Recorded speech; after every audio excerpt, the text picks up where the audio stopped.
Vamos dar prosseguimento à nossa videoaula sobre o passe na visão espírita no módulo 4.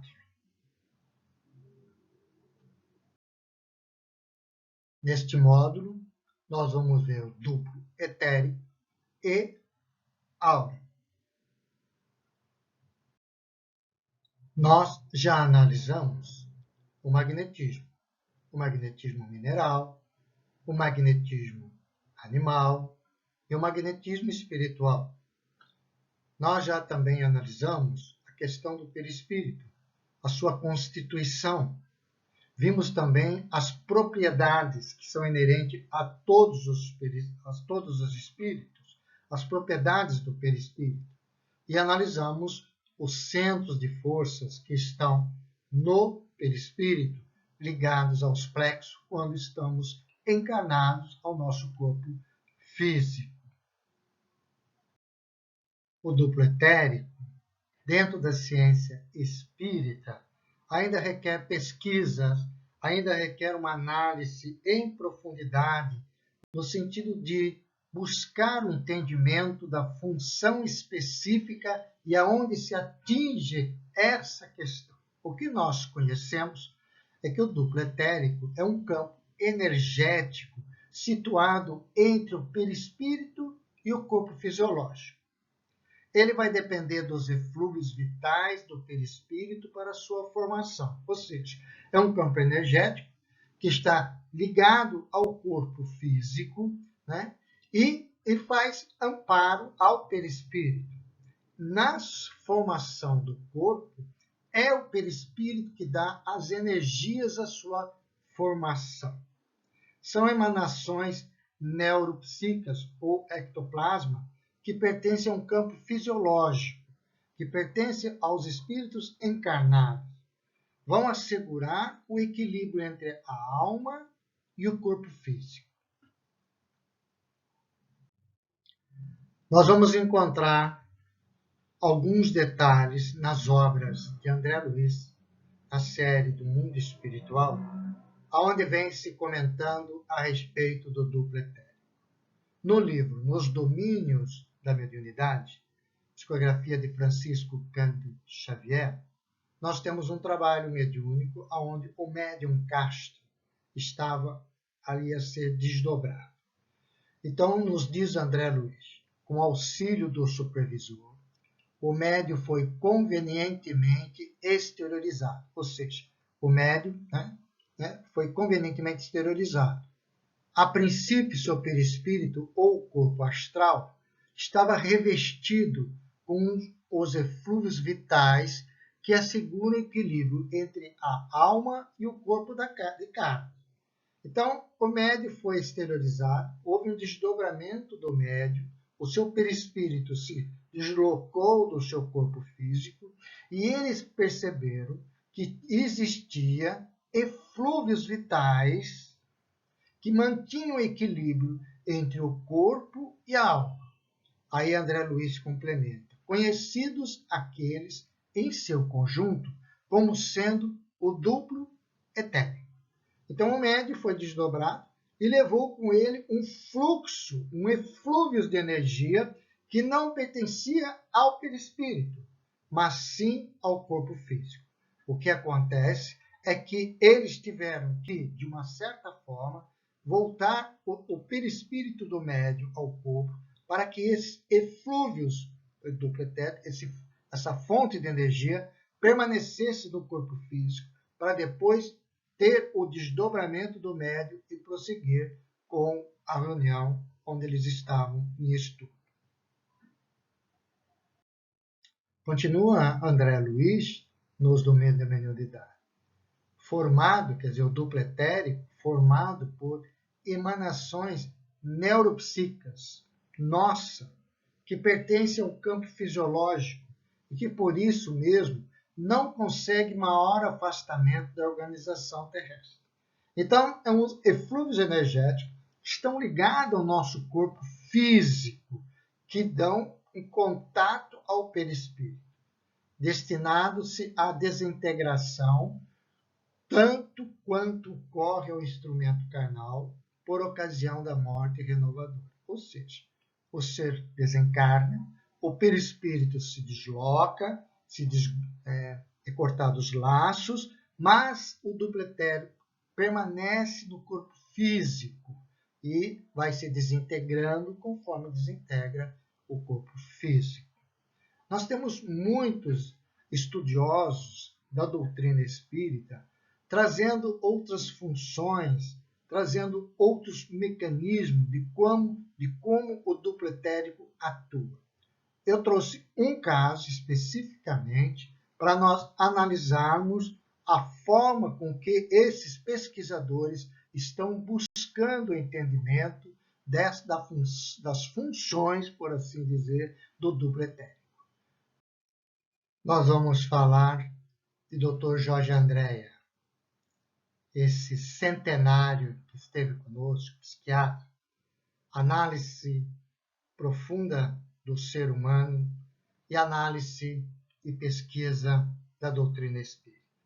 Foi um pesquisador dentro da nossa era, onde nos deixou obras ainda que buscamos entender, buscamos compreender o significado e a profundidade dos seus estudos para nos ajudar nesse entendimento da ciência e do ser humano.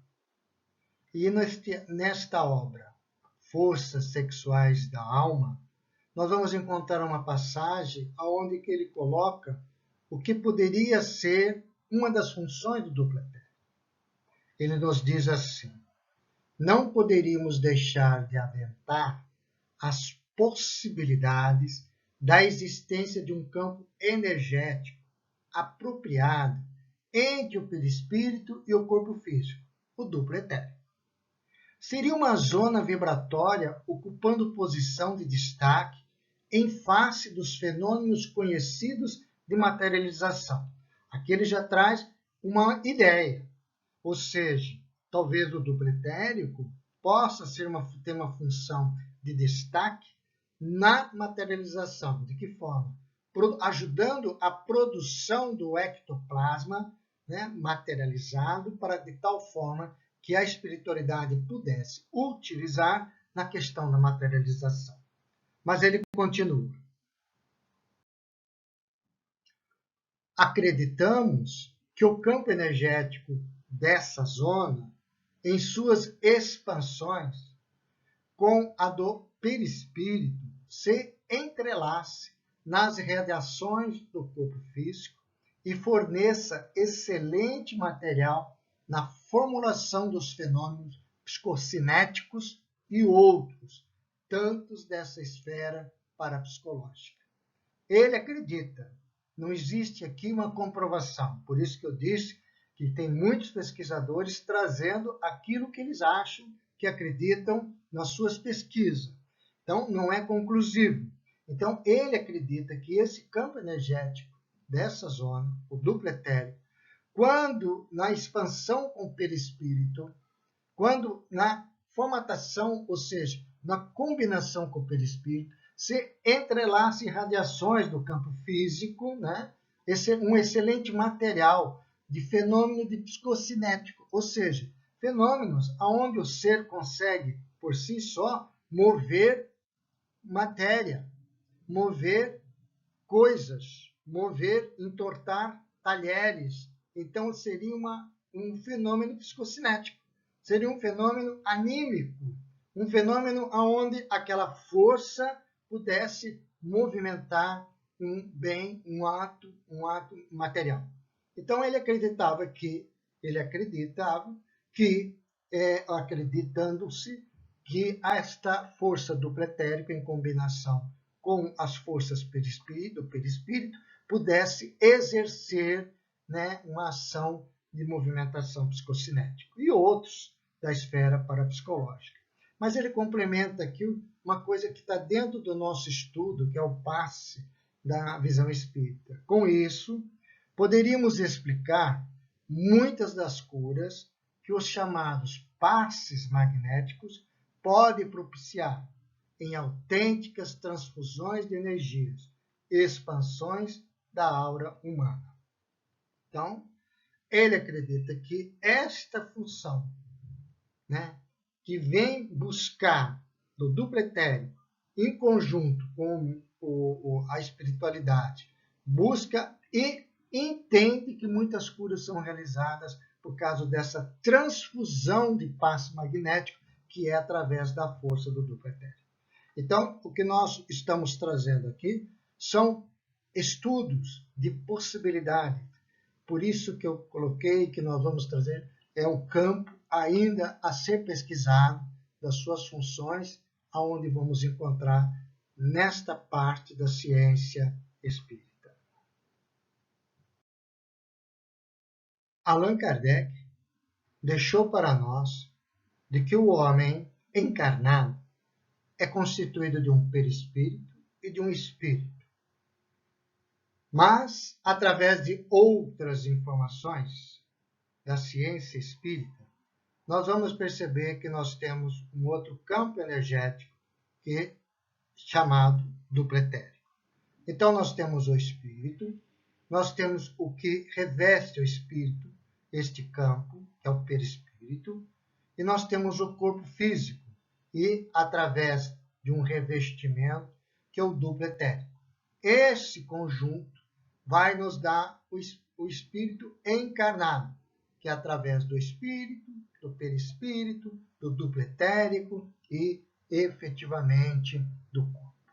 Então, nós temos, dentro da nossa Constituição, mais uma faixa energética, que é o duplo etérico. Sabemos que temos outras, né? Mas essas são as principais já conhecidas dentro do movimento espírita e dentro da ciência espírita. Vamos ver aura. No livro Evolução em Dois Mundos, Mediunidade e Corpo, no seu capítulo 17, né? André Luiz, pelo médium Francisco Cândido Xavier, André Luiz vem nos colocando que todos os seres vivos, do mais rudimentares aos mais complexos, se reveste de um halo energético que lhes corresponde à natureza. Não é o duplo etérico. Os seres estão se revestidos de um halo energético. Ele, como um todo, estão revestidos desse halo energético. Nós vamos ver na obra Ação e Reação, pelo espírito André Luiz, psicografia de Francisco Cândido Xavier, no capítulo 5º, Almas Enfermiças. Ele vem nos colocando: todas as criaturas vivem cercadas pelo halo vital das energias que lhes vibram no âmago do ser, e esse halo é constituído por partículas de forças a se irradiarem por todos os lados. Ou seja, todos os seres, as criaturas, têm esse halo energético, que são partículas de força que vão se irradiando para todos os lados, impressionando-nos o olfato, olha só, de modo agradável ou desagradável, segundo a natureza do indivíduo que as irradia. Assim sendo, qual ocorre na própria Terra, cada entidade aqui se caracteriza por exalação peculiar. Eles estavam vendo aquelas almas enfermiças, doentes, e sentiu assim um odor, né, não muito agradável, aonde vem se colocando que esse halo vital, dependendo da nossa constituição de pensamento, de como nós estamos, ela pode impressionar até o nosso fato. Ou seja, ela tem cheiro, ela tem odor, ela tem um modo agradável ou desagradável, conforme a espiritualidade vem nos informando. Então, esse halo energético, que é revestido de todos os seres, depende de nós a dar esta impressão de modo agradável ou desagradável a outros espíritos. Na obra Mecanismos da Mediunidade, de André Luiz, psicografia de Francisco Cândido Xavier, no capítulo 4, matéria mental, nós vamos encontrar: assim é que o halo vital, ou aura. Então, o halo vital nosso, do ser, é a nossa aura. De cada criatura permanece tecido de correntes atômicas sutis dos pensamentos que lhes são próprios ou habituais. Então, esse nosso halo vital, essa nossa aura, que são correntes atômicas sutis, elas são geridas e alimentadas pelos nossos pensamentos que lhes são próprios, dentro de normas que correspondem à lei dos quantas de energia. Não vamos entrar aqui em detalhes da física quântica. E aos princípios da mecânica ondulatória, que lhes imprime frequências e cor peculiares. Nós já vimos que a aura, ela pode dar um odor. Aqui ele está nos colocando que ela dá uma frequência e dá uma cor peculiar a esta formação, digamos assim, deste halo vital. Essas forças em constantes movimentos sincrônicos ou estados de agitação pelos impulsos da vontade, estabelece para cada pessoa uma onda mental própria.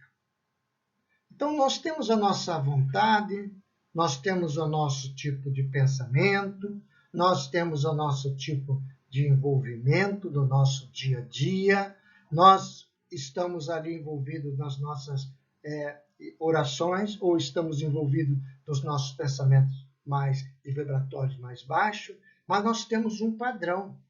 E esse padrão de onda mental própria é que vai dar o seu colorido peculiar à nossa aura.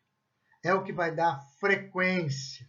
Então, quando nós nos elevamos de padrão vibratório, quando nós pensamos somente no bem, quando nós angariamos energias positivas, quando nós buscamos as virtudes, doação do amor, da caridade, nós mantemos um padrão vibratório de padrão elevado, de uma frequência elevada, de uma cor peculiar, aquilo que nós somos. Agora, quando nós temos vibrações mais voltadas ao mundo da matéria, ao egoísmo, às nossas dificuldades do dia a dia, nós mantemos um padrão vibratório de frequência mais baixo e a cor peculiar também é mais baixa. Consequentemente, dependendo se nós formos uma alma ainda enfermiça, envolvida nas grandes problemáticas do mundo, ainda podemos até ter um odor não muito agradável aos espíritos que vêm nos visitar, aos espíritos que estão nos ajudando efetivamente. Então, a aura, ela traz odor, ela traz frequência vibratória, ela traz cor peculiar, ela traz tanta informação nossa que nós vamos ver que no livro Libertação, nós vamos encontrar também de André Luiz, psicografia de Francisco Cândido Xavier, no seu capítulo 9, Perseguidores Invisíveis, nós vamos encontrar que o halo vital de baixo padrão vibratório dos encarnados, em grande parte, dominam a cor. Que cor? O pardo escuro, o cinzento carregado. Em alguns, os raios rubro-negros, que denunciam cólera vingativa. Normalmente, acompanhados por entidades desencarnadas em deplorável situação, nas mesmas características.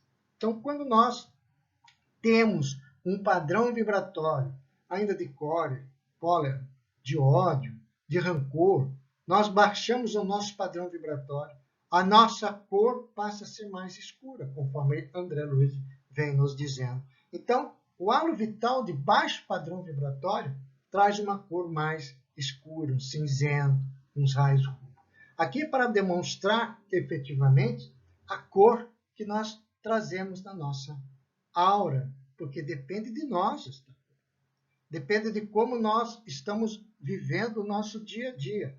E para o exercício do passe, isso tem uma importância fundamental, de como nós estamos trabalhando no nosso dia a dia, porque é através do nosso fluxo de aura, nosso fluxo energético da aura, é que nós vamos transmitir àquela pessoa que ali está na busca de uma energia salutar. Então, se nós mantemos sempre um padrão vibratório baixo, ainda de rancor, de cólera, nós vamos trazer para o exercício do passe esta nossa vibração de baixa vibração a ser transmitida aos nossos irmãos. André Luiz vem nos colocando que essas irradiações no nosso aura energético, nossa aura, com que a alma fica envolvida por uma espécie de túnica eletromagnética, onde circula o pensamento, tudo que nós pensamos, tudo que nós agimos, estão ali circulando nessa túnica, nessa aura, colorindo-a com vibrações e imagens correspondentes ao mundo íntimo do ser. Então, tudo que nós temos de íntimo, o que nós pensamos de íntimo, nós exteriorizamos através do pensamento nestas energias e fica envolvida a nossa túnica e fica envolvida na nossa aura. A aura humana é um espelho em que todos os estados da alma ali se retratam com sinais evidentes. Então, tudo que nós somos, tudo que nós estamos agindo, estão refletidos ali ao nosso espelho para o mundo espiritual. Conforme nos diz André Luiz, é uma antecâmara do espírito, ou seja, o espírito já tem as suas pré-existências de reencarnações, o seu passado está nele. E a aura vai refletindo uma antecâmara desse espírito. Vai mostrando aquele ser de como ele é. É o reflexo de nós mesmos. Então, tudo que nós somos está refletido na aura humana, no nosso halo energético. Do mais pequeno pensamento ao mais forte pensamento, seja ele positivo ou negativo. Esses eflúvios de pensamento, esses pensamentos estarão sempre circulando na nossa aura.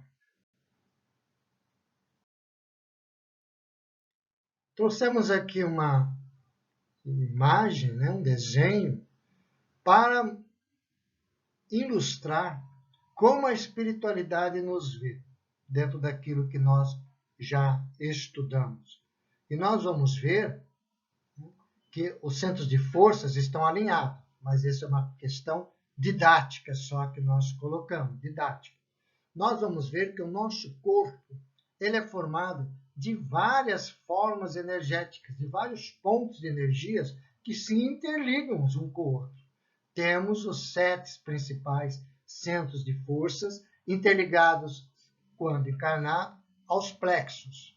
Por outro lado, temos também o duplo etérico, que está ligado ao corpo físico, e a nossa aura, que é o reflexo do nosso pensamento.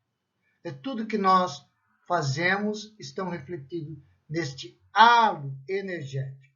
Então, quando a espiritualidade nos olha, eles nos olham estes eflúvios energéticos da nossa aura.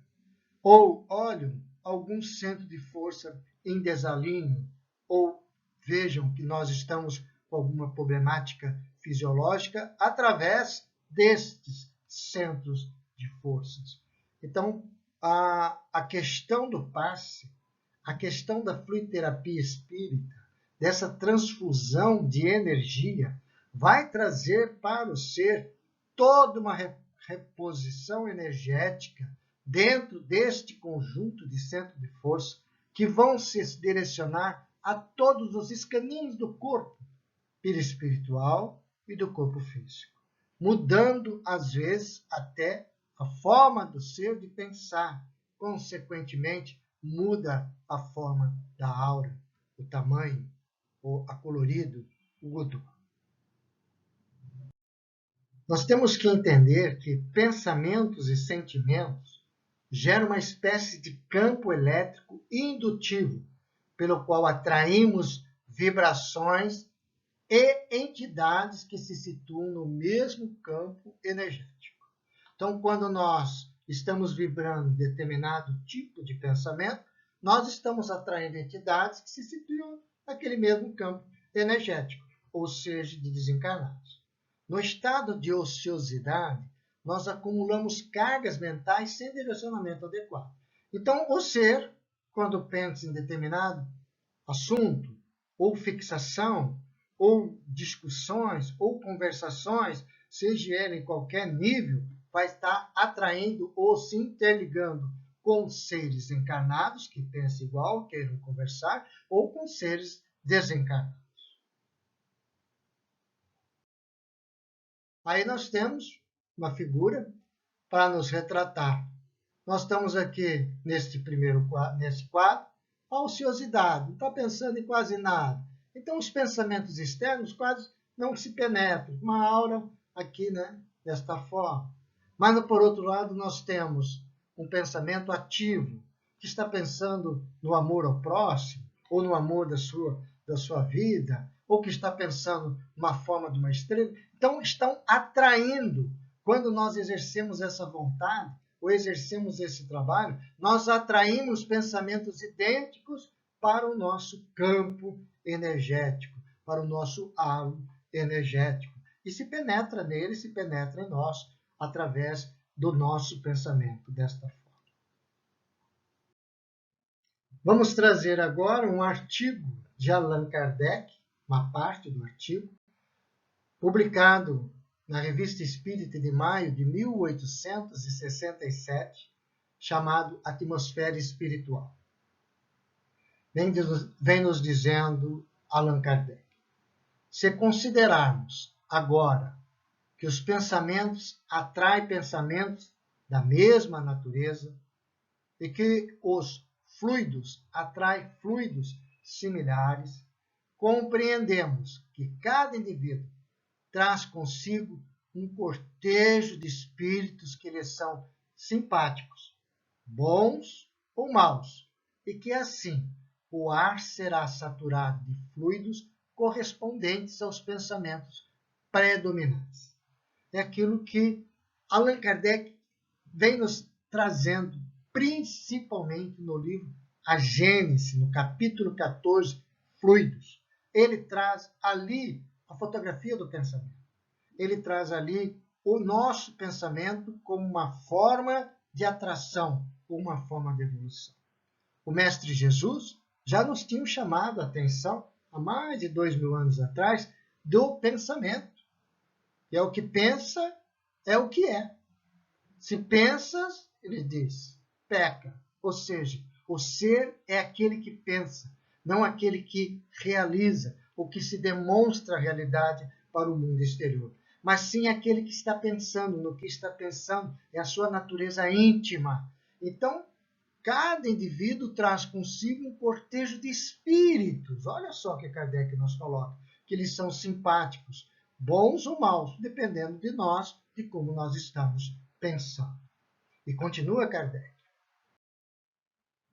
se os maus pensamentos estão em minoria, não impede que as boas influências se façam presentes, mas estas ficam paralisadas. Se eles dominam, enfraquecem a irradiação fluídica dos espíritos bons, ou mesmo, por vezes, impedem que os fluidos bons penetrem no ambiente do mesmo modo que a névoa enfraquece ou barra os raios do sol. Olha só. Se os maus pensamentos estão em minoria, não impede que as boas influências se façam presentes. Então, nós estamos ali, às vezes, pensando alguma coisa não muito agradável, mas, por outro lado, não vamos impedir que as boas influências venham nos atingir.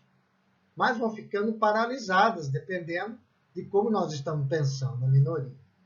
Se esses maus pensamentos vão nos dominando, eles vão enfraquecendo as irradiações fluídicas dos bons espíritos. Então, a nossa forma de pensar, ou a nossa forma de agir, ou a nossa forma de ver o mundo exterior, é o que nós vamos aí realizando o nosso pensamento, de como nós estamos avaliando, nós estamos olhando o mundo exterior, como nós estamos pensando o mundo exterior, se nós não estamos exercitando o Evangelho de Jesus, nós estamos enfraquecendo as irradiações fluídicas dos bons espíritos. Ou mesmo, por vezes, impede que os fluidos bons penetrem no ambiente onde nós estamos. Do mesmo modo que a névoa enfraquece o barro, os raios do sol. Então, se nós temos um local onde nós temos uma nebulosa muito grande, o raio do sol não penetra. E ele compara, Allan Kardec, essa nebulosa com os nossos pensamentos, com essa névoa com os nossos pensamentos.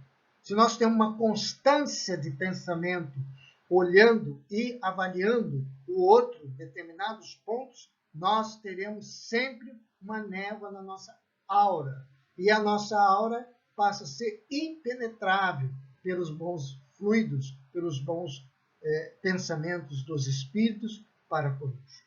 Então vejamos que Allan Kardec também já nos chama atenção, através das suas obras, através dos seus estudos, a questão dos nossos pensamentos, da força do nosso pensamento para a nossa questão da aura, para a nossa atração, para o nosso crescimento espiritual.